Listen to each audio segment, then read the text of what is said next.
जय हिंद साथियों, स्वागत है आपके अपने चैनल 3 एस्पिरेंट रिव्यू में।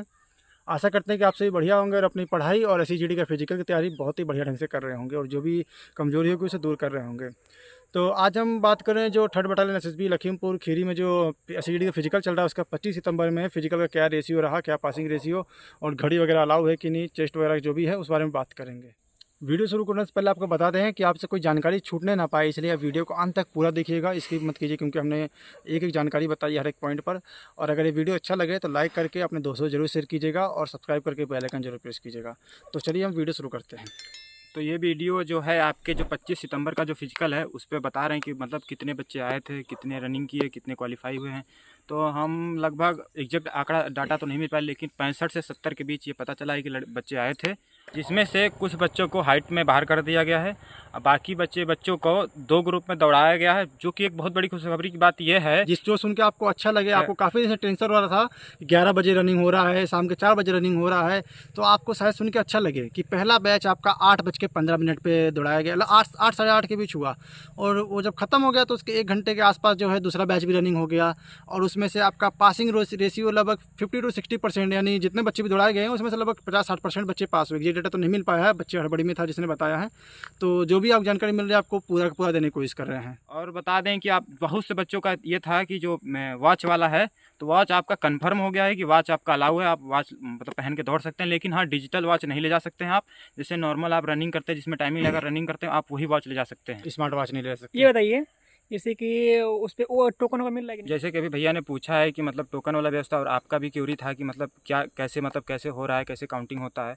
तो मैं बता दूं कि जो होता है मतलब एसएसबी के जो फौजी हैं या भैया हैं वो वहाँ पे खड़े होते हैं जहाँ से आपकी रनिंग स्टार्ट होती है। तो वहाँ पे जैसे जैसे आपका चक्कर एक एक कंप्लीट होता जाएगा वो उस पर टिक करते जाते हैं। आपका चेस्ट नंबर होगा, उसके सामने टिक बॉक्स बना होगा, आप टिक करते जाएंगे और वो। टिक करते जाएंगे। मान लीजिए अगर गलती से किसी मतलब कोई टिक ना कर पाए तो आप ना लास्ट में अगर आपको लगता है कि आपने चक्कर कंप्लीट कर लिए और उन्होंने नहीं टिक किया तो आप अपील कर सकते हैं। अपील कर सकते हैं और कैमरे से भी चेक कर। कल मेरा एक दोस्त था जिसका फिजिकल था, वो यहाँ पे लगभग 24 डाउन मारता था, लेकिन वहाँ पे उसका 26-6 पे लगा था, उसे लगा था 24-6 लगा था, उसे लगा था ना कि उसका मतलब चक्कर कंप्लीट टिक नहीं हुआ है, एक उसका गलत गया। तो उसने चेक करवाया तो उसका मतलब सभी टिक हुए, तो बस उसे लगा था।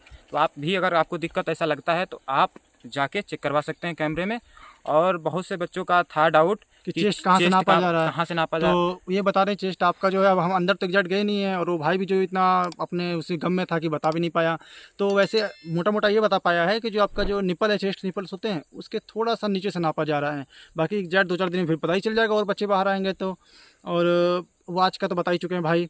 और रही बात उसकी कि आप बोल रहे थे कि बच्चों जो बच्चे अंदर से सेंटर से आ रहे हैं उनका रिव्यू लो, तो जो पास वाले या तो मेडिकल में बिजी हैं या तो तुरंत घर को निकल जा रहे हैं, और जो फेल वाले हैं वो ज़्यादा रिव्यू देना चाहता। अब इसका एक दोस्त था तो उसने किसी तरह बड़े मुश्किल से फ़ोन पे बात हुई तो मोटा मोटा बता पाया, और बाकी जो हमारे अंदर सोर्सेज थे तो उनके फ़ोन सर्विलांस पे लगे हैं तो वो भी बड़ी मुश्किल से बता पा रहे हैं। तो किसी तरह आपके लिए जानकारी निकाल रहे हैं, लेकिन निकाल रहे हैं। और डॉक्यूमेंट में एक प्रॉब्लम आई है जो हमारे भाई बताएंगे। जैसे डॉक्यूमेंट में उन बच्चों को प्रॉब्लम आ रही है ना, जैसे कि उनके नाम की स्पेलिंग में गलत है। जैसे मान लीजिए माता पिता के नाम में या आपके नाम में अगर डॉक्यूमेंट में अंतर है तो आप एफिडेविट जाइएगा, तहसील से बनवा के लेके जाइएगा, तो आपको उसमें प्रॉब्लम नहीं आएगी। और जिसका डॉक्यूमेंट छूट जा रहा है, मान लीजिए कोई बच्चा लाना भूल जा रहा है कोई एक डॉक्यूमेंट, तो उसको 3-4 दिन का टाइम दिया जा रहा है, इसमें कोई बात नहीं है, लेकिन जेन्युइन प्रॉब्लम होना चाहिए। ये नहीं कि आपका डॉक्यूमेंट है भी नहीं लेकिन हम कह रहे हैं 3-4 दिन बनवा लाएंगे, वो वाला नहीं। लेकिन मान लीजिए है तो आ जाएगा। अदर स्टेट से फार्म डाल दिए और यहाँ पे आप जैसे मान लीजिए असम से डालें, आपकी फिजिकल तो यही होगा, आपने सेंटर यहाँ डाला तो फिजिकल आपका यही होगा, रीजन चुन रखा है। हाँ, कल एक ऐसा बच्चा मिला था जो कि असम या वहाँ पश्चिम बंगाल का लड़का था,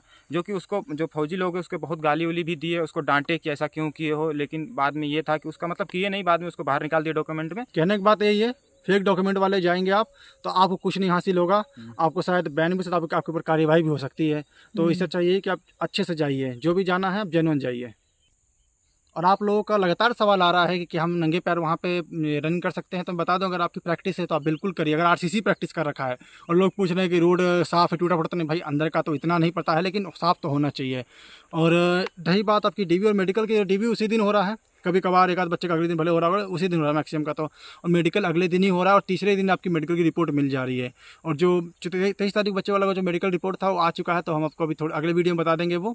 और बाकी अगर आपको ये वीडियो पसंद आया हो तो लाइक करिएगा और शेयर करके सब्सक्राइब करके बेल आइकन जरूर प्रेस कीजिएगा, और मिलते हैं नेक्स्ट वीडियो में। जय हिंद।